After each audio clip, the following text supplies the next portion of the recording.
Hello friends, আপনারা সবাই কেমন আছেন? আশা করছি আপনারা প্রত্যেকে ভালো আছেন। তো চলুন আজকে এই রেসিপিটা দেখে নেওয়া যাক কীভাবে করেছি। তো প্রথমে আমি গাছ থেকে ডুমুর পেড়ে নিয়েছি। ডুমুরগুলো পেড়ে এইভাবে কেটে নিয়ে আলুগুলোও ঠিক ছোট করে টুকরো করে কেটে নিয়েছি। নেওয়ার পরে এগুলোকে পরিষ্কার করে ধুয়ে নিয়ে একটা পাত্রে তুলে নিলাম। নেওয়ার পরে হলুদ আর লবণ দিয়ে জল দিয়ে সিদ্ধ করে নেব। তো এটা সিদ্ধ করার জন্য অবশ্য ওভেনে চাপাতে হবে। তো ওভেনে চাপিয়ে দিলাম। এবার সিদ্ধ তো হয়ে যাবে। তো দেখা যাক সব কিছু সিদ্ধ হয়ে গেছে। তার মানে জলটা যতটা আছে সেগুলোর উপরে আরও কিছুটা জল দিয়ে পরিষ্কার করে ধুয়ে তুলে নিতে হবে। তা নাহলে ওই ডুমুরের যে কষটা একটা থাকে সেটা কিন্তু থেকে যায়। ওই জন্য একটু বেশি করে জল দিয়ে ওটাকে ধুয়ে তুলে নিতে হয়, তাহলে ওই কষটা ভাবটা থাকে না।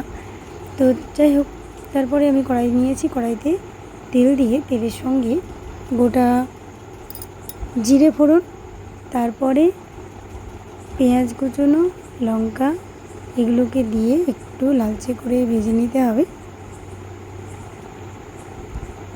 নেওয়ার পরে ওই যে ডুমুর আলু সিদ্ধ করা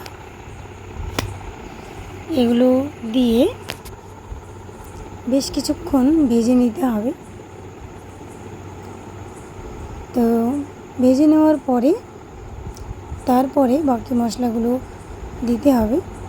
এখানে প্রথমে দিলাম হলুদ, তারপরে জিরে গুঁড়ো, লঙ্কা গুঁড়ো, সঙ্গে লবণ, আর তারপরে দেব আদা পেস্ট। সেগুলোকে দিয়ে একসঙ্গে ভালোভাবে নেড়ে নিতে হবে। তো ভালোভাবে নেড়ে নেওয়ার পরে জল দিতে হবে।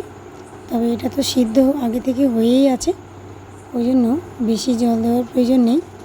তবে বেশ পরিমাণ মতো জল দিতে হবে।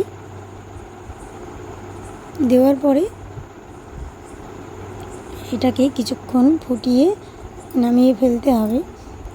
তো যদি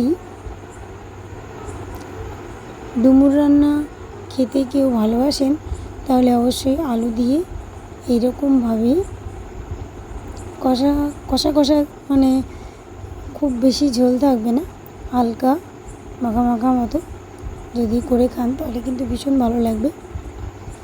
যদি এই রেসিপিটা ভালো লেগে থাকে তাহলে চটপট আপনারা বাড়িতে বানিয়ে ফেলুন।